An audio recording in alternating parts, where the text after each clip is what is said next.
Hemen aurkituko dituzue 58 argazki denetarik, elurretakoak, arkitekturazkoak, erretratoak, denetarik, ez? Hemen daudezen argazkiak bilduma bada, nire 2 urte hauetan argazkigintzan egin ditudan uneak, ez? Niretzat bereziki izan diren uneak. Eta ikus ditzakezue ez direla serie luzeak, osea, 6 argazkina juten dira. Une desberdinak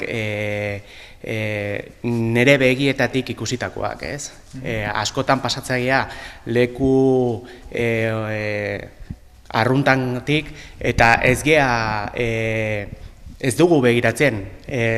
Han gehatzen baldin bagea une mordo bat, ikus ditzakogu beste gauza batzuk, argiak, itzalak, nola pasatzen den denbora atal horretan, eta nola argazkira pasa dezakegu une berezi horiek, ez? Nauzkan 2 urte hauetan 91 bat argazki, eta laburtu inditut 58 argazkietara. Eta zaila bai, hemen daudezen argazki bakoitzak niretzako denak berezia dira, osea, bere une berezia izan dute, eta horregatik hemen daude. Neri iristen zaitena gustokoa dagotela, oso irudi ezberdinak ikusten dituztela, ez? Ni normalean abstrakzioa bilatzen dut argazkitan, abstrakzioa edo pertsona fisiko bat egotea edo ez izatea, baina behintzat sentitzea, ez? Eta sensazio hori zuk argazkia ikusterakoan aurkitzea. Orduan jendeak esaten dit horrela izaten dela, eta behintzat espresioa edo zehose adierazten dizula argazkia. Ez da bakarrikan irudia, sentimenduak baizik aurkitzen direla argazki bakoitzean.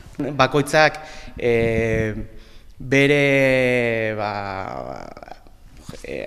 hobiak edo gauza bereziak ditu, batzuk eiza, beste batzuk argazkigintza, beste batzuk ez dakit arrantza. Nik esango nieke, argazkigintza gustokoa baldin badaukate,